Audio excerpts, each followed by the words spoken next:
క్రీస్తునందు చేరువచ్చినటువంటి ప్రియులైన దేవుని పిల్లలందరికీ ప్రభును రక్షకుడైన క్రీస్తు వారి పేరట నా ప్రత్యేకమైన వందనాలు తెలియజేస్తా ఉన్నా. అలాగే ఇంత మంచి సమయాన్ని మనకు అనుగ్రహించినటువంటి తండ్రి అయినటువంటి దేవునికి, ప్రభు అయిన క్రీస్తు వారి పేరట నా కృతజ్ఞతాస్తుతులు చెల్లిస్తూ ఉన్నాను. ప్రియులారా, ఈ సమయంలో ఒక ప్రాముఖ్యమైనటువంటి సంగతిని కొద్ది నిమిషాలు దేవుని గ్రంథంలో నుంచి మనం పరిశోధనతో నేర్చుకుందాం. అపోస్తుడైనటువంటి పౌలు గారు తిమోతి గారికి రాసిన మొదటి పత్రిక 2వ అధ్యాయం 4వ వచనంలో ఎన్నో సందర్భాలలో మనము ఈ యొక్క మాటను మనం చదువుకున్నాం.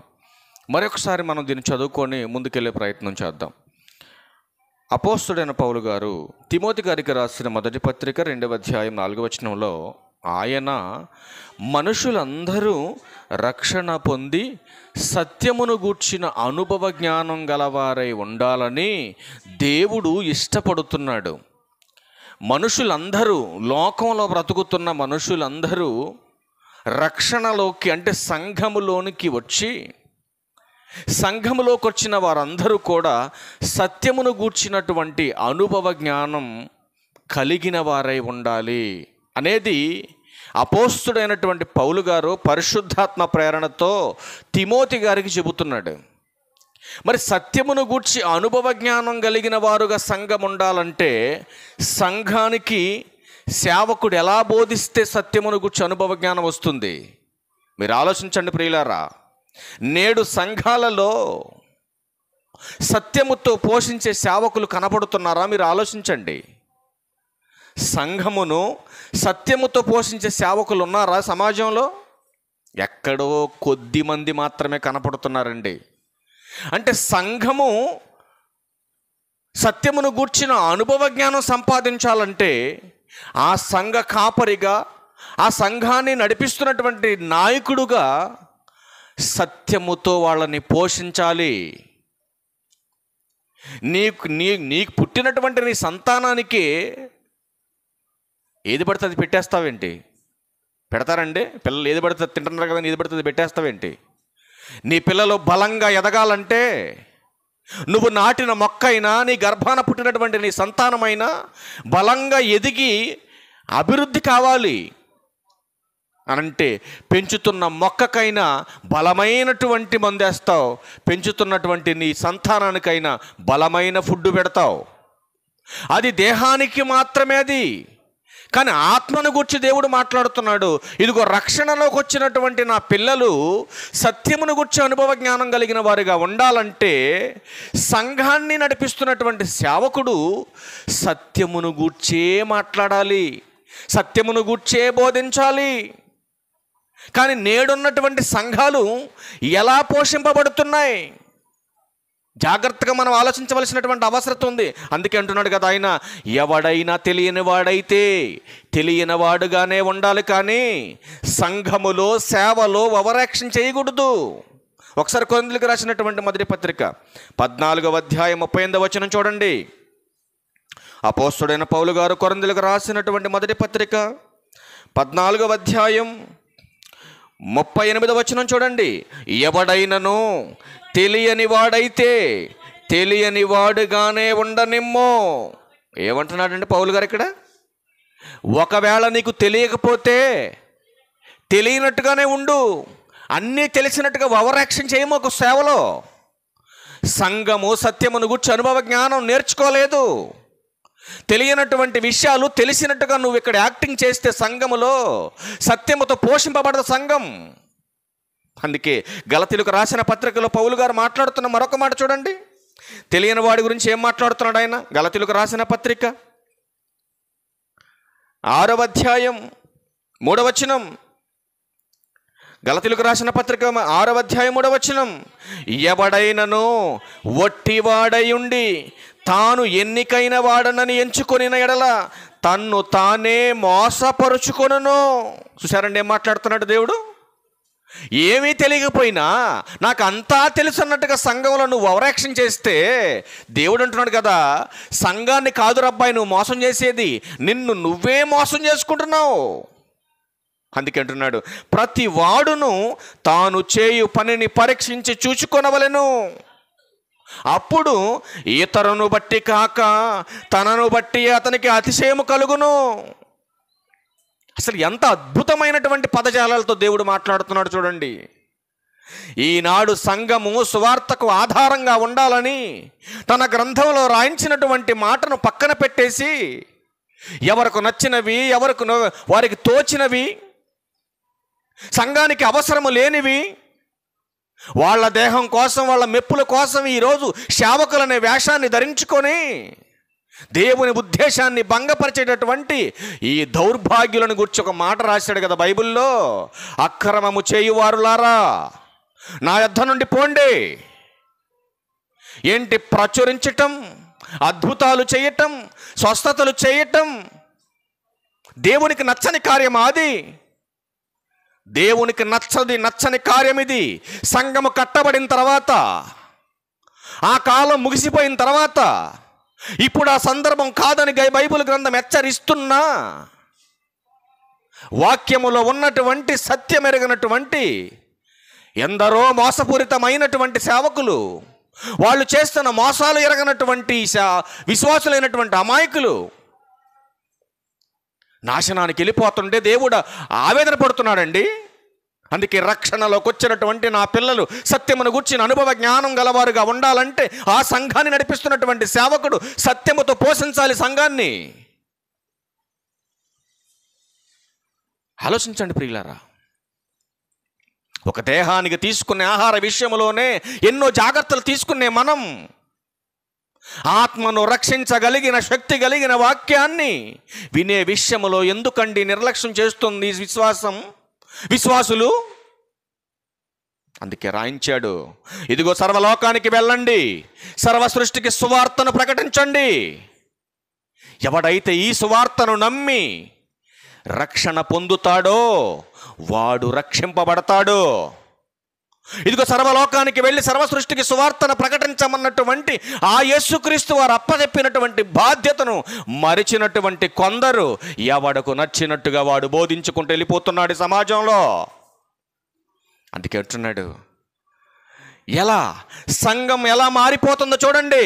సత్యముతో వాక్యాన్ని చెప్పకపోతే, సంఘాన్ని సత్యములు నడిపించలేకపోతే సంఘం ఎలా మారిపోతుందో చూడండి.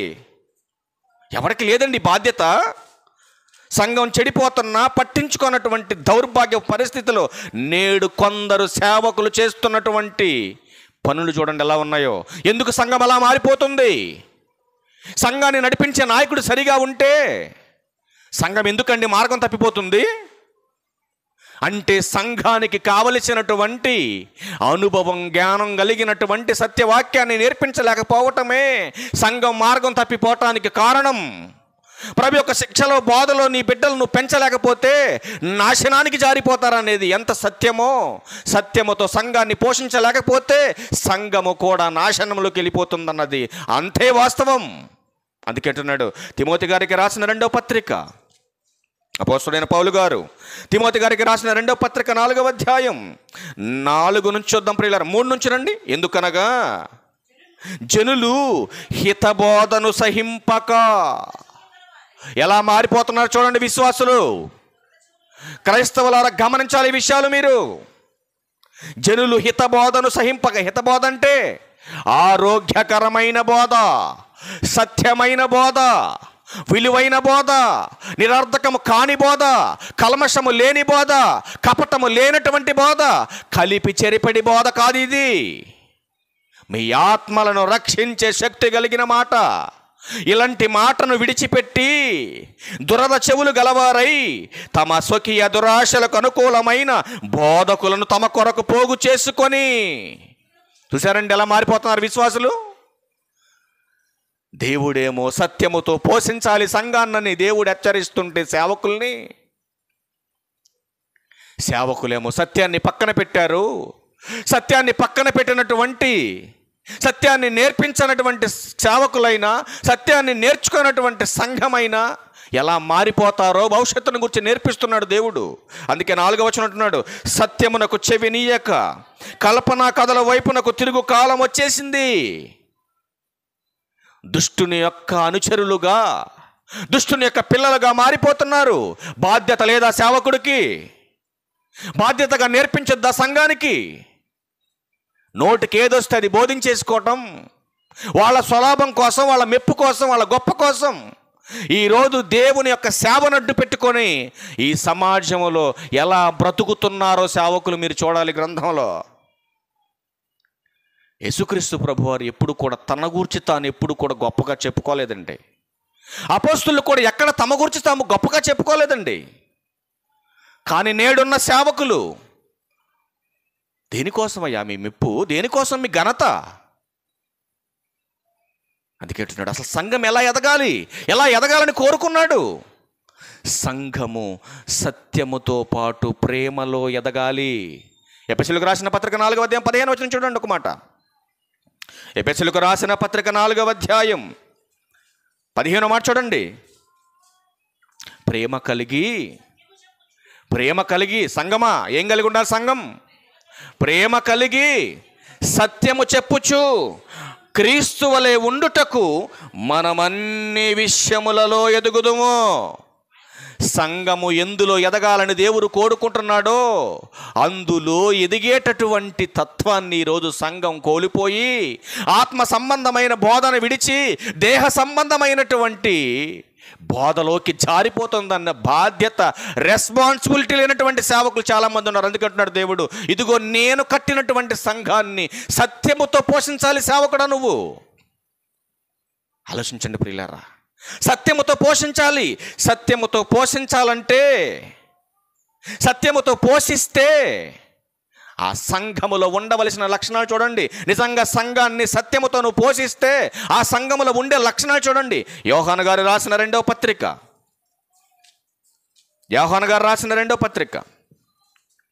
1వ అధ్యాయం ఉంటుంది, 3-4 వచనాలు చూద్దాం. సత్యముతో పోషిస్తే సంఘములు ఏముంటాయి చూడండి. సత్య ప్రేమలు మన యందుండగా తండ్రి అయిన దేవుని యొద్ద నుండి, తండ్రి యొక్క కుమారుడగు యేసుక్రీస్తు యొద్ద నుండి కృపయు కనికరమును సమాధానమును మనకు తోడగును. ప్రతి సేవకుడు సత్యముతో సంఘాన్ని పోషిస్తే ఆ పరలోకమందున్నటువంటి తండ్రి కుమారుడు యొద్ద నుంచి మనకు కృప వస్తుంది, కనికరం వస్తుంది. నెక్స్ట్ మాట్లాడుతున్నాడు, సమాధానం వస్తుంది. ఆయన యొక్క ఆదరణ మనకి, ఆయన కృప మనకు తోడుంటుందని దేవుడు హెచ్చరిస్తున్నాడు. మరి సత్యముతో సంఘాన్ని పోషించలేకపోతే దేవుని కృప ఎక్కడుంటుందండి? దేవుని ఆదరణ ఎక్కడుంటుంది? నువ్వు సత్యానికి స్తంభంగా లేకపోతే సమాజంలో. అందుకే మరొక మాట మాట్లాడుతున్నాడు ఇందులో, చూద్దాం ఒకసారి 4వ వచనంలో. తండ్రి వలన మనము ఆజ్ఞ పొందిన ప్రకారం నీ పిల్లలు కొందరు సత్యం అనుసరించి నడుచుకునుట కనుగొని బహు సంతోషించుచున్నాను. అంటే సత్యాన్ని అందరూ అనుసరించట్లేదు. విశ్వాసులు కొందరు అనుసరించట్లేదు, చెప్పేవారు మరికొందరు అనుసరించట్లేదు.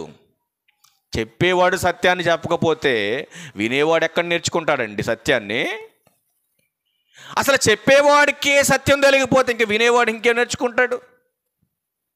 అందుకే దేవుడు యేసుక్రీస్తు ప్రభువు అన్నాడు కదా, ఒక గుడ్డోడు మరొక గుడ్డోడికి దారి చూపించలేడు. ఎందుకంటే ఇద్దరు గుంటలో పడతారు వెళ్ళి.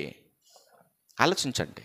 అందుకే అసలు బోధించేవాడు ఎలా ఉండాలి? ఫస్ట్ తిమోతి గారికి రాసినటువంటి 2వ పత్రిక చూద్దాం ఒకసారి. తిమోతి గారికి రాసినటువంటి 2వ పత్రిక చాలా ప్రాముఖ్యమైన విషయాలు ఉన్నాయి. మనకేం కంగారు లేదు, వచ్చే వారం కూడా దీని గురించి మనం నేర్చుకుందాం. తిమోతి గారికి రాసినటువంటి 2వ పత్రిక 2వ అధ్యాయం 15వ వచనం చూడగలిగితే, దేవుని ఎదుట నువ్వు మాట్లాడుతుంది సజ్జనుల మధ్యనైనా, నువ్వు బోధిస్తున్నటువంటి బోధ పరలోకమందున్నటువంటి దేవునిది. దేవుని బోధ చేస్తున్న మనం దేవుని ఎదుట యోగ్యునిగాను సిగ్గుపడనక్కరలేని పనివానిగాను, మరలా చదువుదాం ఈ మాట, సిగ్గుపడనక్కరలేని పనివానిగాను, అండలా చేసుకోండి మాట, పనివానిగాను, సత్యవాక్యమును సరిగా ఉపదేశించువానిగాను నిన్ను నీవే దేవునికి కనపరుచుకొనుటకు జాగ్రత్త పడాలి. సువార్త చేస్తున్నటువంటి ప్రతి సేవకుడు గమనించవలసినటువంటి విషయం ఏంటంటే, దేవుని యొక్క సంఘములో ఆయన సువార్త పనిలో మనం ఒక పనోళం. ఆయన పనిలో మనం పనోళం అండి, మనం అధికారులం కాదు. మనల్ని మనం హెచ్చించుకోవడానికి ఈ లోక సంబంధమైనది కాదు ఇది. అందుకే అంటున్నాడు ఆయన, దేవుని ఎదుట యోగ్యత కావాలి. ఎంతమంది యోగ్యంగా పనిచేస్తున్నాడు, యథార్థంగా పనిచేస్తున్నాడు ఆలోచించండి ప్రియులారా. అందుకే అంటున్నాడు, సత్యవాక్యమును సరిగా ఉపదేశించాలి, సిగ్గుపడనక్కర్లేని పనివానికి అంటున్నాడు. ఏంటి, కొంతమంది చూడండి, మా ఊర్లో ఈ నలుగురికి మాత్రమే చెప్తానండి, నాకు వేరే చోట చెప్పాలంటే నాకు సిగ్గండి, భయం అండి అంటారు కొంతమంది. దేవుని పనిలో సేవకుడుగా నిన్ను నిలబెట్టుకున్న తర్వాత ఇక్కడ 3 ఉన్నా చెప్పాలి, మరొక చోట 100 మంది ఉన్నా చెప్పాలి, ఈ ప్రాంతం విడిచి మరొక ప్రాంతానికి వెళ్ళిన సువార్త చెప్పాలి. దేవుని ఎదుట యోగ్యునిగా సత్యవాక్యమును సరిగా విభజించి చెప్పేవాడుగా ఉండాలా. ఏదో 100 రెఫరెన్స్లు చెప్పేసి అక్కడొక రెఫరెన్స్, ఇక్కడొక రెఫరెన్స్, అదొక మాట, ఇదొక మాట, ఒకదానికి ఒకటి పొంతనుండదు, చెప్పిన దాంట్లో అర్థం తెలియదు. నేను రెఫరెన్స్లు చూపించానండి, 1.5 గంట మెసేజ్ చెప్పానండి, దేనికి లాభం నువ్వు చెప్పి? ఒక పాపిని మార్చలేనటువంటి బోధ, ఒక పాపిని మార్చగలిగేటటువంటి బోధ నువ్వు చేయనప్పుడు ఒక సేవకుడుగా నువ్వు అన్ఫిట్ దేవుని సేవలో. ఎవడి లాభం కోసం చేస్తున్నావు ఈ బోధ? అందుకే ఆయన అంటున్నాడు కదా, నా ఎదుట యోగ్యునిగా ఉండాలి. 2వది, సిగ్గుపడనక్కర్లేని పనివానిగానే ఉండాలి. నువ్వు పనివాడిగా ఉండాలి. నువ్వు నా సేవలో ఒక పనివాడిగా ఉంటేనే ఒక రెస్పాన్సిబిలిటీ నీకు వస్తుంది. యజమానిగా ఉంటే వస్తుందండి. మనం పనివానిగా భావించుకున్నాం కాబట్టి ప్రభువు గురించి కూడా చూడండి ఒక మాట. ఆయన సాక్షాత్తు దేవుని కుమారుడే తనను తాను ఎలా వర్ణిస్తూ మాట్లాడుతున్నాడో, పోల్చుకున్నాడో, అది పౌలు గారు మాట్లాడుతున్నాడు ఫిలిప్పీయులకు రాసిన పత్రికలో 2వ అధ్యాయం 6వ వచనంలో. ఆయన అనగా యేసుక్రీస్తు ప్రభువారు దేవుని స్వరూపము కలిగిన వాడై ఉండి దేవునితో సమానంగా ఉండుట విడిచిపెట్టకూడని భాగ్యమని ఎంచుకొనలేదు కానీ. ఎంత బాగుందో చూడండి ఈ మాట. సాక్షాత్తు దేవునితో సమానతత్వం కలిగినటువంటి యేసుక్రీస్తు ప్రభువారే ఏం మాట్లాడుతున్నారో మీరు వినగలిగితే, ఆయన దాసుని స్వరూపం, మనుషుని పోలికగా పుట్టి దాసుని స్వరూపము ధరించి తన్ను తానే రిక్తునిగా చేసుకున్నాడు. మరి మనం ఆయనే దాసునిగా ఎంచుకున్నాడు. ఒక పనివానిగా ఈ సమాజంలోకి వచ్చి తండ్రి పనిని జరిగించినటువంటి సాక్షాత్ యేసుక్రీస్తు వారు నేను దాసుని చెబుతుండే, నువ్వేం చెప్పుకుంటున్నావు? నేను రెవరెండ్నండి, నేను బిషప్నండి, సంఘానికి నేను ప్రభువులు అంటుండండి. ఎక్కడైనా సంఘములో అపోస్తుల యొక్క తత్వంలో కానీ, వాళ్ళు బోధించినటువంటి బోధలో కానీ, ప్రభు మాటల్లో కానీ ఎక్కడైనా మనకు కనపడ్డాయండి హెచ్చింపు? మరి ఈనాడున్న సేవకులకు ఎందుకండి హెచ్చింపు? ఆలోచించండి. మనల్ని హెచ్చించాలంటే దేవుడు హెచ్చించాలి. మనం హెచ్చించుకుంటే సరిపోద్దా? నేను వస్తున్నాను అందరూ వందనాలు చెప్పండి, నేను వస్తున్నాను అందరూ లేచి నిలబడండి, నేను వస్తున్నాను అందరూ క్లాప్స్ కొట్టండి, నేను అడుక్కుంటే బాగుంటుందా? ఇది ఎంత చీప్ అండి, అది ఎంత చీప్ అండి. నన్ను గణపరచవలసింది దేవుడు. నేను ఆయన మహిమ కోసం, ఆయన మహిమపరచడానికి నేను నిలబడ్డాను. మీ సంతోషం కోసం నేను నిలబడలేదు, మీ క్లాప్స్ కోసం నేను నిలబడలేదు, మీ మెప్పు కోసం, మీ గొప్ప కోసం నేను రాలేదు. ఒక పాపిని మార్చే బోధ చేయాలి. ఆ పాపిని మార్చే బోధ విషయంలో ఒక పాపిని మార్చగలిగితే ఆ మారినటువంటి వ్యక్తి ద్వారా పరలోకంలో దేవుడు ఆనందపడినటువంటి తండ్రి అప్పుడు నన్ను మహిమపరుస్తాడు, నన్ను ఆనందపరుస్తాడు, ఆయన నన్ను గొప్ప చేస్తాడు. అప్పుడు ఆయన ఎవరిని మార్చే బోధ చేయకుండా నన్ను నేను మహిమపరుచుకునే బోధ చేసుకొని, నా ఘనత కోసం నేను బోధ చేసుకొని, నా స్వలాభం కోసం నేను బోధ చేసుకొని వెళ్ళిపోతే మరి దేవుని ఉద్దేశాన్ని నెరవేర్చేది ఎవడు అసలు ఈ భూమి మీద? అందుకే అంటున్నాడు, సంఘమును సత్యముతో పోషించే సేవకులు ఉన్నారా ఈ భూమి మీద? ఈరోజు సువార్త అనగా సత్యవాక్యం ఎలా బయటికి వెళ్ళాలని దేవుడు కోరుకున్నాడు. సంఘము ద్వారా సమాజానికి సువార్త వెళ్ళాలి.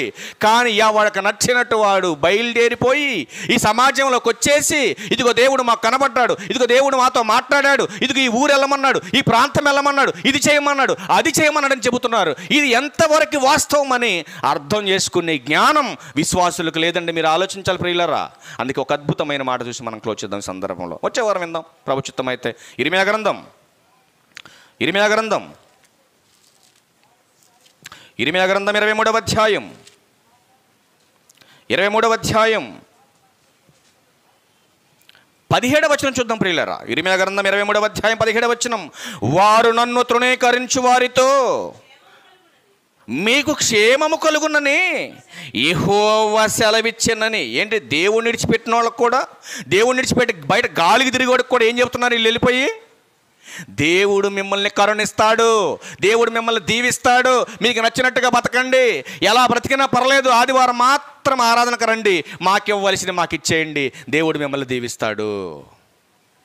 ఇది వాస్తవమేనంటారు? అసలు సాధ్యపడుద్దా సంఘంలో ఇది? ఇట్లాంటి దుర్బోధ చేస్తున్నటువంటి వారు నేడు కూడా ఉన్నారు సంఘాల్లో. అందుకే అంటున్నాడు ఆయన నెక్స్ట్ మాట. ఒకడు తన హృదయ మూర్ఖత చొప్పున నడవగా వానితో మీకు కీడు రాదని చెప్పుచు. అరే, నువ్వు ఎలాగైనా ఆలోచించుకో, ఎలాగైనా మాట్లాడు, ఎలాగైనా ఆలోచించుకో, ఎలాగైనా తిరుగు, కానీ దేవుడు ఏం కీడు రానిండి నీ మీదకి. లేరు ఎలాంటి దౌర్భాగ్యం లేరు ఎలాంటి వాళ్ళు ఉన్నారండి సంఘాల్లో. చూడండి, మరొక మాట చెప్తున్నాడు, నెక్స్ట్ మాట. యెహోవా ఆజ్ఞను బట్టి మాట్లాడక తమకు తోచిన దర్శనమును బట్టి పలుకుదురు. చూసారండి, వాడి నోటికి ఏదొస్తే, వాళ్ళకి ఏదనిపిస్తే, వాళ్ళ కళ్ళ ముందు ఏది కనపడితే అది ప్రిపేర్ చేసుకోవటం, దీంట్లోంచి బైబిల్లోంచి ఒక రెఫరెన్స్ తీసుకురావటం, దానికి జోడు చేయటం, వాడనుకున్నంతా చెప్పేయటం, ఆ రెఫరెన్స్ తీసుకొచ్చి దానికి చెప్పటం. అసలు ఏ సందర్భాన్ని బట్టి, ఏ కాలాన్ని బట్టి బైబిల్ మాట్లాడుతుందో అసలు ఏ మాత్రం ఫాలో అవ్వరండి బైబిల్ని. వాడికి నచ్చింది చెప్పేయటం, వాడికి తోచింది మాట్లాడటం, ఇదే వాస్తవం అని చెప్పేసి జనాన్ని నమ్మించడం. 28వ వచనం కూడా చూడండి, 28వ వచనం కూడా. కలకలిన ప్రవక్త కలను చెప్పవలెను, నా వాక్కు ఎవనికుండునో వాడు సత్యమును బట్టి మాట్లాడాలి. నీ నోటికొచ్చింది మాట్లాడితే కుదరదు. 3వ భాగం ఉందండి, 3వ భాగంలో చెప్తాను నేను. ఎవడు ఇష్టం వచ్చినట్టు బోధ చేస్తే ఎంత ప్రమాదం ఉంటుందో 3వ భాగంలో మాట్లాడతాను. ఆల్రెడీ 1వ భాగం మాట్లాడాను, మా ఛానల్లో ఉంది, యూట్యూబ్ ఛానల్లో వైఫర్లాడ్ మినిస్ట్రీస్లో. ఇది 2వ భాగంగా రాసుకోండి. దాదాపు ఒక 20-30 టాపిక్స్ మాట్లాడాలని. ఈ సంఘము సేవకుడు, అసలు సేవకునికి ఉండవలసినటువంటి లక్షణాలు కూడా లేకుండా ఈరోజు సేవకులుగా పిలువబడుతూ నేనే సేవకుడిని డప్పు కొట్టుకుంటున్నారు చాలామంది. 14 సంవత్సరాల నుంచి సేవ చేస్తున్నాం, కానీ ఏ రోజు నా నోటితో నేను సేవకుడిని ఎక్కడ చెప్పలేదండి, ఎవరన్నా అడిగితే తప్ప. చెప్పను నేను. ఇప్పటికీ సేవకుడైన అర్హత నాకు లేదని చెప్తాను నేను ఇప్పటికీ. కానీ 4 మొక్కలు నేర్చుకొని నేను సేవకుడినండి. ఆ ఊరు వెళ్తే సేవకుడినండి, ఈ ఊరు వెళ్తే సేవకుడినండి. ఏమి ఎలగ పెడదామని ఆ ఊరు ఈ ఊరు వెళ్ళి సత్యాన్ని చెప్పకుండా. అందుకే దేవుడు అంటున్నాడు, ఎవడైతే కలగంటున్నాడో ఆ కళ చెప్పేవాడు, నా వాక్కు ఎవనికుండునవాడు సత్యమును బట్టి నా మాటలు చెప్పవలేను అని మాట్లాడుతూ ప్రాముఖ్యమైన మాట చెబుతున్నాడు.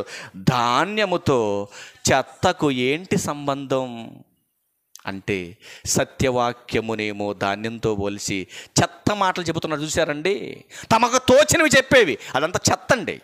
చెత్త ఎవరికైనా పనిచేస్తుందా? సంఘాన్ని సత్యముతో పోషించాలంటే ఎలాంటి వాక్యం కావాలి ఇప్పుడు చెప్పండి? ధాన్యము లాంటి వాక్యం కావాలి.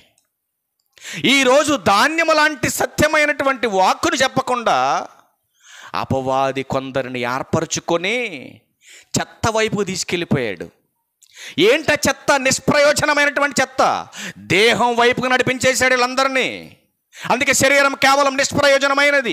ఆ శరీరం కోసమే పోరాడుతున్నారు, ఆ శరీరం కోసమే మందిరానికి వస్తున్నారు, ఆ శరీరం కోసమే ప్రభువుని నమ్ముకున్నారు. ఎట్లాంటి దౌర్భాగ్యులను గురించి ఒక మాట అంటున్నాడు, ఈ లోకంలో ఈ దేహం కోసం, ఈ జీవితం కోసం నన్ను నమ్ముకున్నావా, అయితే నువ్వు దౌర్భాగ్యుడు అంటున్నాడు దేవుడు.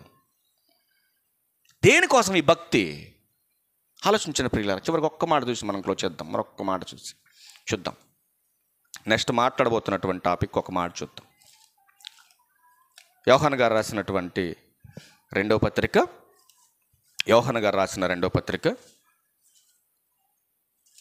చూద్దాం ఒకసారి. 1వ అధ్యాయం ఉంటుంది ప్రియులారా. యోహాను గారు రాసినటువంటి 2వ పత్రిక 9-10 వచనాలు 10-11 చూడండి. 10-11 చూడండి. 9 నుంచి రావాలి, 9 నుంచి రా. క్రీస్తు బోధ యందు నిలిచి ఉండక దానిని విడిచి ముందునకు సాగు ప్రతివాడు దేవుని అంగీకరింపనివాడు. ఆ బోధ యందు నిలిచి ఉండువాడు తండ్రిని కుమారుని అంగీకరించేవాడని చెబుతూ, ఎవడైనను ఈ బోధను తేక మీ యొద్దకు వచ్చిన ఎడల వాని మీ ఇంట చేర్చుకొనవద్దు, వాడికి వందనాలు కూడా మీరు చెప్పొద్దు. వైట్ అండ్ వైట్ వేసుకొని మంచి కోట్ వేసుకొని బైబిల్ తీసుకొని వచ్చేసినంత మాత్రం సేవకుడు అయిపోతారేంటి? ఆలోచించండి. క్రీస్తు బోధను తేక, సత్యమును గూర్చినటువంటి బోధ చేయక, కల్పన కథలతో కలిపి చెరిపడి బోధలతో తమకు తోచినవి చెప్పేవారు ఎవరైనా మీ కంట పడితే, మీ ఇంటికి వస్తే వాడికి వందనాలు కూడా చెప్పకండి. ఎందుకు చెప్పొద్దన్నాడు? 11 చూడండి. శుభమని వానితో చెప్పువాడు, అంటే వందనాలు చెప్పువాడు, వాని దుష్ట క్రియలలో పాలివాడగును. అంటే వాడికి నువ్వు స్నేహితుడు అయిపోతావు, వాడి మిత్రుడు అయిపోతావు నువ్వు. ఏంటా భిన్నమైన బోధ? ఏంటి క్రీస్తు బోధకు భిన్నమైన బోధ? చూడండి ప్రియులారా, చాలా ఆశ్చర్యకరమైన మాట చూపిస్తాను చూడండి ఒకసారి. మత్తయి సువార్త 7వ అధ్యాయం. ఎవడైనా ఈ బోధ తేక అన్నాడు. ఈ బోధ ఏ బోధను తేకూడదు? ఏ బోధన తెస్తున్నారు ఈరోజు? ఇప్పుడు నేను చూపించబోతున్న బోధ సంఘమును సత్యముతో పోషించే బోధ కాదు ఇది. మత్తయి సువార్త 7వ అధ్యాయం 22వ వచనం చూడండి ప్రియులారా. ఆ దినమందు అనేకులు నన్ను చూచి, ప్రభువా ప్రభువా, మేము నీ నామమున ప్రవచింపలేదా? క్వశ్చన్ మార్క్, జాగ్రత్తగా వినాలి. ప్రవచింపలేదా? నీ నామమున దయ్యమును వెళ్ళగొట్టలేదా? నీ నామమున అనేకమైన అద్భుతములు చేయలేదా అని మీరు చెబుతారా పిచ్చోళ్ళరా? కానీ ప్రభు అంటున్నాడు, అది ఇప్పుడు కాదు చెప్పాల్సింది, సంఘము కట్టడానికి ముందు జరిగింది అది. ఆ కాలం వేరు, ఆ సందర్భం వేరు. ఈరోజు చెప్పవలసింది అది కాదు. ఇది ప్రవచనాల కాలం కాదు, అద్భుతాల కాలం కాదు ఇది. ఆలోచించండి. ఎవడైనా ఈ బోధ తీసుకొస్తే వాడికి వందనాలు చెప్పకండి. ఇది కాదు చెప్పవలసిన బోధ. సంఘాన్ని సత్యముతో పోషించవలసినటువంటి బోధ ఇది కాదు. అందుకంటున్నాడు, ఎందుకని ప్రభువా, ఎందుకు వెళ్ళిపోమంటున్నా వీళ్ళని? ప్రవచనాలు చెప్పారు బాగానే ఉంది, అద్భుతాలు చేశారు బాగానే ఉంది, స్వస్థతలు చేశారు బాగానే ఉంది, ఎందుకు వెళ్ళిపోమంటున్నావు అంటే 23లో అంటున్నాడు, వీళ్ళు చేసింది క్రమం కాదురా నాయన, వీళ్ళు చేసింది క్రమం కాదు, అక్రమం చేశారు వీళ్ళు, అక్రమం చేశారు వీళ్ళు. అంటే నేడు సంఘాలలో అక్రమం చేస్తున్న వారు ఉన్నారు, గమనించాలి మీరు. వీళ్ళు చేస్తున్నటువంటి బోధ ఏనాటిది? అందుకే అంటున్నాడు పౌలు గారు, అంటున్నాడు వాక్యాన్ని కలిపి చెరిపెడు అనేకుల వలె కాక అంటున్నాడు. అంటే అనేకులు ఉన్నారా కలిపి చెరిపేసాడు? ఏమంటే ధర్మశాస్త్ర యుగంలో చెప్పింది, పితరుల యుగంలో చెప్పింది, క్రీస్తు యుగంలో చెప్పింది, అసలు ఏ కాలాన్ని బట్టి దేవుడు ఏం మాట్లాడాడో, ఏ కాలాన్ని బట్టి ఏం చేయించాడో, ఈ యొక్క ఆలోచన కూడా బేసిక్స్ లేకుండా ఏది పడితే అది చెప్పేయటం, అది తీసుకొచ్చి దీంట్లో కలపడం, తీసుకొచ్చి దాంట్లో కలపటం, ఇదంతా చెప్పేసి అబ్బో మేము బ్రహ్మాండంగా వాక్యాలు చెప్పేసామని చెప్పేసి గొప్ప గొప్ప టాటస్లు పెట్టేసుకోవటం. మళ్ళీ అవసరమా ఇది నీకు? అందుకే అంటున్నాడు, ఎవడైనా తెలియని వాడైతే తెలియని వాడుగానే ఉండాలి. ఓవర్ యాక్షన్ చేయకూడదు వాక్యం దగ్గర.